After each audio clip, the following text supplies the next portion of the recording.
नमस्कार दोस्तों, स्वागत है आप सभी का हमारे इस YouTube चैनल गरुड़ धर्मार्थ पर। बिना किसी देरी किए चलिए सीधा शुरू करते हैं आज की यह वीडियो।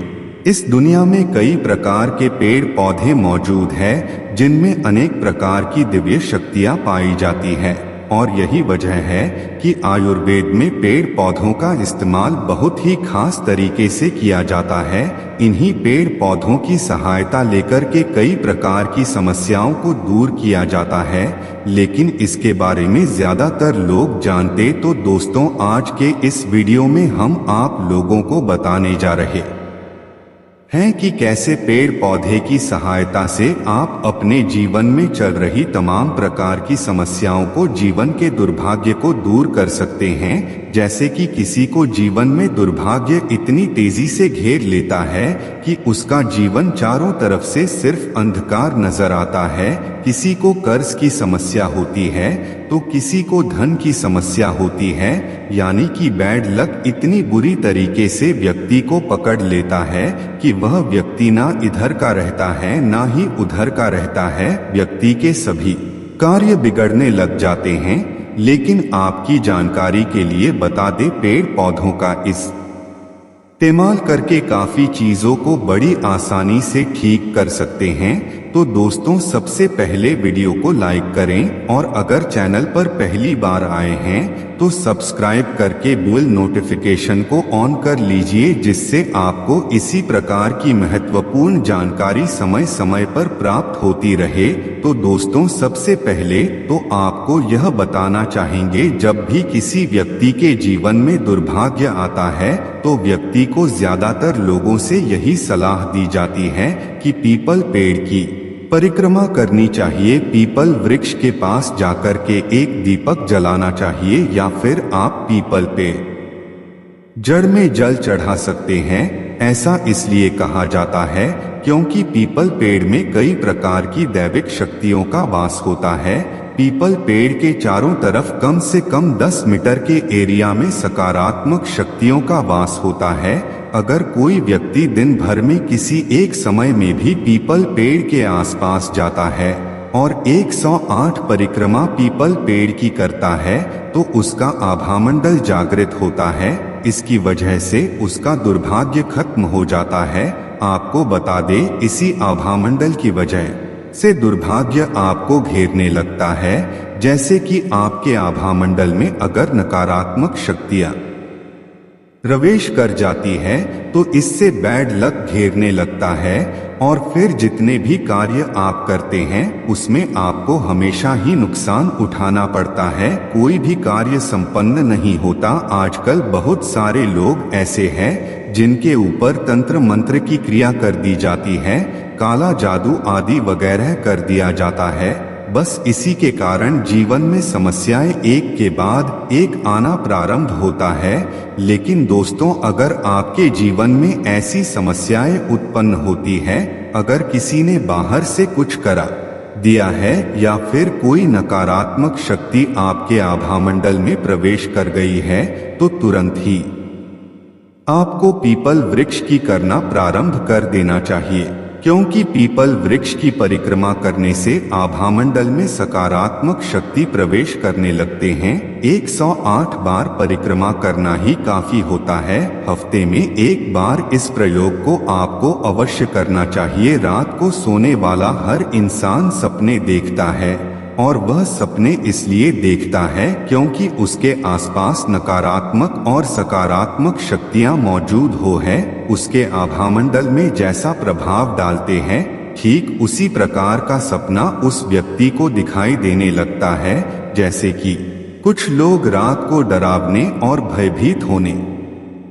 वाले सपने देखते हैं। इसका मतलब है कि उनके आसपास नकारात्मक शक्तियां मौजूद है, जबकि कुछ लोगों को अच्छे अच्छे सपने दिखाई देते हैं। इसका मतलब यह है कि उनके आसपास सकारात्मक शक्तियां निवास कर रही। दोस्तों सपनों की सबसे बड़ी ज्यादा खास बात यह होती है कि वह बड़ी आसानी के साथ आपके आसपास मौजूद चीजों को और होने वाली घटनाओं को आपको बता देते हैं।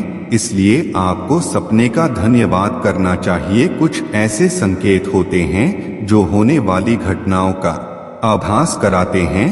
कुछ अदृश्य शक्तियां सपनों के माध्यम से ही आपसे कनेक्ट होने का प्रयास करती हैं, जैसे कि कुछ लोगों को अपने पूर्वज कुलदेवी कुलदेवता सपने में दिखाई देते हैं और यही सपने उनके जीवन में बदलाव लेकर के आते हैं। इसलिए सपने जीवन में बेहद अहम रोल अदा करते हैं। दोस्तों, अगर आपको भी नकारात्मक सपने आते हैं, बार बार परेशानी आती है, तो आपको पीपल के पेड़ में अवश्य जल चढ़ाना चाहिए। ऐसा करने से सकारात्मक ऊर्जा की प्राप्ति होती है, आभामंडल क्लीन होता है और आपके पास मौजूद नकारात्मक ऊर्जा दूर हो जाते हैं। ठीक इसी प्रकार से बरगद का वृक्ष भी होता है, जिसे साक्षात भगवान शिवा का स्वरूप माना जाता है। इसकी जो जड़ें होते हैं काफी लंबी फैली हुई होती है, बल्कि ऐसा कहा जाता है कि वृक्षों में अगर कोई वृक्षराज है तो वह बरगद वृक्ष है, क्योंकि उसकी जड़ें जो होती है वह आसपास के कई दायरे तक फैली हुई होती है। अगर एक कहीं पर बरगद वृक्ष बन जाता है तो वह बिल्कुल थमने का नाम नहीं लेता है, यानी कि अपनी जड़ों को फैलाते हुए चला जाता है। जितना बड़ा वह बाहर से दिखाई देता है, वह उतना ही बड़ा अंदर से भी होता है। और यही चीज दर्शाती है कि यह पेड़ कितना शक्तिशाली हो सकता है। ठीक इसी प्रकार इंसान जो अंदर से बहुत गहरा होता है, वह भी बहुत ही ज्यादा शक्तिशाली होता है।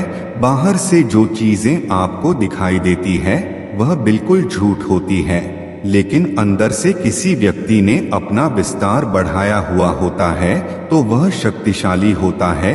ठीक इसी प्रकार बरगद का वृक्ष होता है, और यही वजह है कि बरगद के वृक्ष की पूजा पाठ कई प्रकार से की जाती है। जैसे कि सावित्री व्रत के दौरान बरगद वृक्ष की पूजा की जाती है। बरगद वृक्ष के माध्यम से कई चीजों को दूर किया जा होता है, जैसे कि अगर आपके जीवन में नौकरी से संबंधित समस्याएं हैं, क्योंकि हमसे बहुत सारे लोग इस बारे में पूछते हैं कि उनके जीवन में नौकरी से संबंधित समस्याएं होती है और वह जितनी भी चीजों को करते हैं उनके जीवन में केवल हताशा और निराशा ही हाथ लगती है। अच्छी नौकरी नहीं मिल पाती है, या फिर किसी नौकरी की तैयारी कर रहे हैं या फिर पढ़ रहे हैं, तो उनके मन केवल एक डर ही बना रहता है।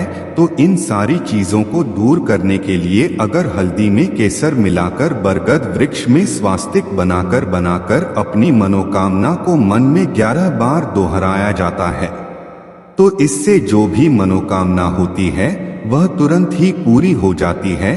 ठीक इसी प्रकार आपको यह भी बता दें कि मनोकामना के लिए तो बड़ा प्रभावी है ही, लेकिन खास करके नौकरी व्यवसाय संबंधित या फिर धन से संबंधित जो भी आपके जीवन में परेशानी होती है, तो बस केसर लेकर उसमें हल्दी मिलानी है और बिल्कुल प्रेम भावना अपने मन में रखते हुए स्वास्तिक बनानी है।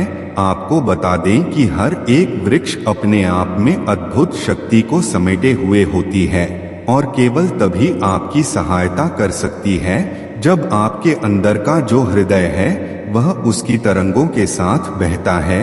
इस चीज आप खुद करके देख सकते हैं। जब आपके मन में एक ऐसी खास तरंग बहती है जिसमें ग्रैटिट्यूड उत्पन्न होता है, यानी कि धन्यवाद भाव उत्पन्न होता है, उस समय अगर आप वृक्ष के सामने खड़े होकर अपनी मनोकामना बोलते हैं तो वह मनोकामना आपकी पूरी होती है। इसके साथ ही किसी मंदिर में भी जाकर के इस प्रयोग को किया जाए, और अगर आपके मन में धन्यवाद भाव उत्पन्न होता और उस समय कोई भी मनोकामना किसी भी भगवान से बोल देते हैं तो तुरंत ही वह मनोकामना पूर्ण होती है। लेकिन काफी लोग ऐसा करते हैं कि वह मंदिर तो जाते हैं लेकिन उनके मन में धन्यवाद भाव उत्पन्न होता ही नहीं है और फिर उनकी मनोकामना पूर्ण हो ही नहीं पाती है। और यही वजह रहती थी कि पहले के आश्रमों में गुरुकुल में यही सिखाया जाता था कि शिष्य के अंदर एक भाव होना बेहद आवश्यक है, क्योंकि जिस व्यक्ति के अंदर ग्रेटिट्यूड यानी कि धन्यवाद का भाव होता है तो समझ लीजिए इस ब्रह्मांड में जितनी भी सकारात्मक शक्ति है वह उसकी मदद करने के लिए तत्पर रहती है, जैसे कि वह उन्हीं का पुत्र है या फिर उन्हीं की पुत्री हो। दोस्तों, चाहे आपके जीवन में कैसे भी परेशानी हो, आपको बिल्कुल भी निराश होने की आवश्यकता नहीं है, क्योंकि संसार में भी चीजें बनाई गई है वह केवल भगवान ने इसीलिए बनाई है कि आपकी मदद हो सके। लेकिन परेशानी यह खड़ी होती है कि आपके अंदर का जो ग्रेटिट्यूड है, धन्यवाद भाव है, वह कम हो चुका है। और यही वजह होती है कि जो लोग जितने अहंकारी होते हैं वह उतने ही अपने जीवन में परेशान होते चले जाते हैं।